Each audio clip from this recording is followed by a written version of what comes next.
Delane's POV. On our 5th wedding anniversary, my husband's precious and pampered foster sister kidnapped my daughter, just to force me to leave him. When the video call connected, I saw with my own eyes Cherie Froelich yanking my little girl's hair and shoving her head into the water over and over again. By the time I arrived, my daughter's face was already blue. She already fell into a coma. That day, I promised my daughter, I'll make sure you get justice. This time, Cherie has gone too far. I tried to file for divorce, but Peyton had rushed to the airport, stopped my plane, and dragged me back home. Since then, he had stopped tolerating Cherie. Time and again, he had taken my side instead. Thinking he had truly changed, I took the recorded video as evidence and headed for the courthouse to press charges against Cherie. But halfway there, Peyton suddenly sped up from behind and slammed my car into the guardrail. Cherie was just fooling around. I've already scolded her. There's no need to take this to court, he said. She's the sister I personally raised. Her life cannot have a single stain. Do you understand? He cradled my bleeding head against his chest, only to snatch my phone, where I had stored all my evidence, and smashed it to pieces. That was when I realized Peyton had never changed. In his heart, that woman who shared no blood with him was still his only true family. This time, I would leave him for good. I swear, I would never look back. As for Cherie, she needs to be held accountable for the crimes she committed. On the day Peyton and I divorce, I will reveal everything about Cherie, prosecute her, and send her to jail. When I woke, my head throbbed in waves of pain.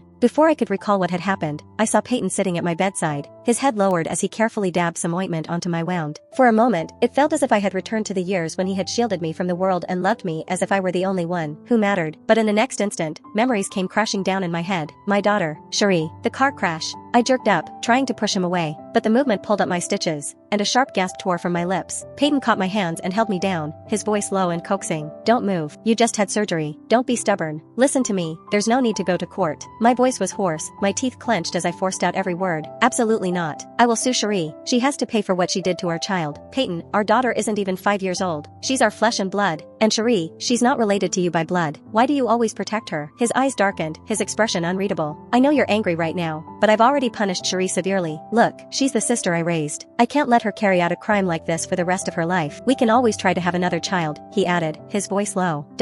What did you just say? I stared at him in disbelief. He spoke of our daughter's life as if she were no different from a stray dog on the street. I saw it with my own eyes. Your dear foster sister gripped our daughter's hair and forced her under the water again and again. Hallie's fighting for her life, and instead of saving her, you're talking about replacing her with another child? She is my own flesh and blood. I carried her for 10 long months. She is our daughter, not some commodity you can trade away. Don't say it like that. Peyton's tone softened, almost like he was trying to soothe me. If we have another child, he could inherit the family company and stay by your side for the rest of your life. Wouldn't that be enough? A roaring filled my ears. I could hardly hear the rest of what he said. If I'd known you were like this, I gritted out. I should have divorced you 6 months ago. The moment the word divorce left my lips, his face turned cold. Whatever gentleness was in his eyes vanished without a trace. He pressed down on my arm, stopping me from pushing him away. His voice was lower now and harder. Delane, even when you're upset, there's a limit. From his pocket, he pulled out his phone, opened the Photos app, and swiped to a set of pictures. He held them up for me to see. In the photos was my brother, dining with several business partners, smiling faintly, tipsy, completely unaware someone had set their sights on him. If you insist on suing Cherie, Peyton warned calmly, then I'll have no choice but to slip something into your brother's drink. The blood in my body surged straight to my head. My chest heaved violently as I snapped. Peyton, are you insane? His expression remained calm, almost gentle. Delane, as long as you cooperate,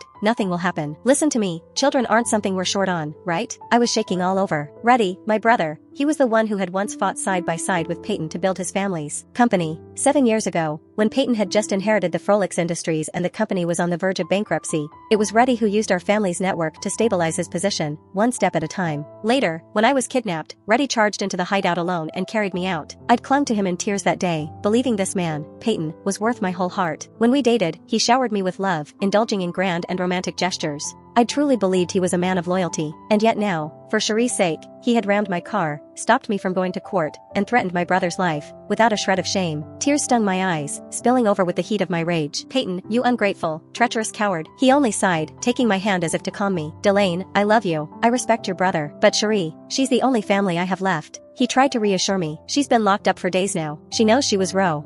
This time, it's real. She won't do it again. Real? I didn't believe a word. It would be the same as always, barely a slap on the wrist. I thought of all the times over the years Cherie had tried to destroy my life. She had threatened to take her own life to make Peyton cancel our dates. When I was pregnant, she rammed my belly, trying to make me miscarry. The day I went into labor, she locked herself in a bathtub and slit her wrists, forcing him to leave me at the hospital. Every time, Peyton's excuse was the same. Cherie is just immature. She has no parents. I'm the only family she has left, so she acts a little too far. I'll teach her properly. but she never saw him as just a brother. What kind of sister would even drug herself and try to get into his bed? A month ago, I'd finally had enough. I'd taken our daughter and headed for the airport, determined to fly abroad. But before the plane could take off, Peyton had rushed in to stop the flight. His eyes were red as he knelt at the boarding gate, begging me to come home. I had thought, maybe he truly would change. I had remembered all his kindness from years past and, foolishly, I'd relented. And now, for Cherie, he had rammed my car. He had forbidden me from pressing charges. He had threatened my brother, and he acted like he was in the right. I stared at those photos, and the world before my eyes became a bottomless abyss. My daughter lay in the ICU, her fate uncertain. I could not risk losing my brother, too. It felt as if something tore open inside my chest. My lips trembled. My tears fell in torrents. Fine, I won't sue her. Peyton's eyes softened, a faint smile tugging at the corners of his lips. Of course. I knew you were the most understanding, Delane, he said. When the time comes, we'll make up for our wedding anniversary with a big celebration, alright? He spoke with deep emotion, his gaze burning, as if he truly held me at the very center of his heart. But my own heart felt nothing, only an sigh chill. I promised Peyton not to prosecute, only to protect my family and my daughter in the short term. In Peyton's heart, that woman who shared no blood with him was still his only true family. This time, I would leave him for good. As for Cherie, she needs to be held accountable for the crimes she committed. At that moment, I called my best lawyer friend without hesitation. Honey, I want to file for divorce, and at the same time, I'm suing the person who hurt my daughter again. My lawyer friend, knowing everything I was going through, replied, 1 week, just 1 week, and your divorce agreement will be ready. As for suing Cherie, you need to prepare all the evidence again, and we'll send her to jail all at once. My voice choked, but I was incredibly firm. Understood. In 1 week, just 1 week, I could personally avenge my daughter and my brother. Delane's POV. That night, dragging my frail body still weak from surgery, I made my way to the ICU. Hallie had yet to wake up. Her tiny frame was covered in tubes, her pale face ghostly white beneath the oxygen mask. I sat beside her bed, gently holding her small hand. My tears fell, one after another, onto the back of it. Baby, please, wake up, I muttered desperately. Mommy will never let anyone hurt you again, I promised. I didn't close my eyes for a single moment that night. The next afternoon, Cherie arrived in a black dress, holding a bouquet of lilies. She stood at the ICU door, her face plastered with a false, sweet smile. Delane, I'm here to apologize to Hallie, she began. I shot to my feet and glared at her. Get out. When it came to Cherie, I felt both hatred and fear. I was terrified she would lose control again and hurt my daughter once more. Cherie put on an innocent, confused look. Delane, I really know I was wrong. That day, I lost control. I was scared too. I didn't mean it. Please, let me in, just for a moment. I just want to say one thing to her. Just one. My whole body trembled, with rage. I stepped protectively in front of my daughter's bed, my voice almost a roar. I said, get out. What right do you have to apologize? Hallie almost died, and you think one I didn't mean it can make up for that? Peyton appeared then, standing in the doorway with a frown. Delane, Cherie truly regrets it. She cried the whole way here, bought her favorite flowers, and insisted on apologizing in person. You can't just shut her out like this. A coldness spread through me. Peyton, have you forgotten? Hallie is allergic to lilies. This woman's bringing them here now.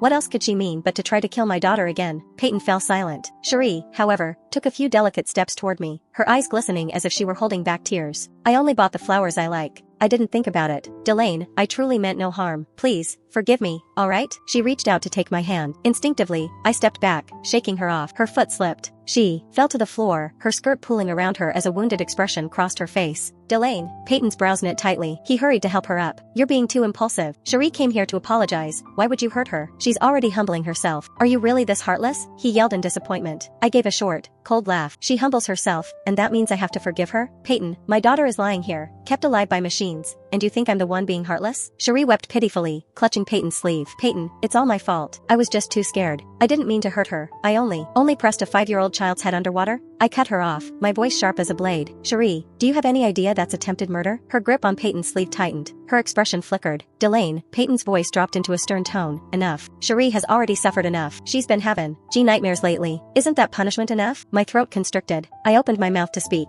but then I caught the sudden twist of Cherie's expression. In a flash, she stood, her gaze darting across the room, then locking onto my daughter's oxygen tube. She's just a kid. I've apologized. What more do you want? Cherie shrieked. Murder, huh? Delane, do you just want me to beg you? Dream on, she shouted. You wretched woman. The next second, she lunged toward my daughter, her hand reaching for the oxygen tube. I sprang forward, shoving her away with all my strength. No, I screamed. The tube was half yanked from its place. Right then, the nurse rushed in as I shielded my child with my body. Cherie thrashed wildly, shouting, she's just dead weight. I've never wanted to see her. Why can't you forgive me? You've turned my brother against me. Her hand came up to strike me. I blocked it, but then her foot shot out, slamming into my belly. The force knocked me backward. ICR, ashed into the monitor. Pain ripped through my lower abdomen, and I felt the sudden, terrifying rush of warm blood. I looked down. A scarlet stain spread across my gown. Doctor, nurse, hurry, she's pregnant. I heard the nurses shout and saw Peyton's face drain of color. I clutched my belly, the world spinning violently around me. When I woke up again, a nurse stood at my side. Your daughter's condition has stabilized, she said softly. But, your baby. I'm sorry. I laughed then until tears streamed down my face. A month ago, it was because of this child that I softened and returned to Peyton. I had planned to wait until the baby was 3 months along before telling my husband, and to demand that Cherie be sent abroad. After the car accident, the baby was unharmed. I thought he was lucky, but now, one child lay in a coma, and the other was gone, both because of those frolic siblings. I lay back on the bed, closing my eyes. At that point, no more tears would fall.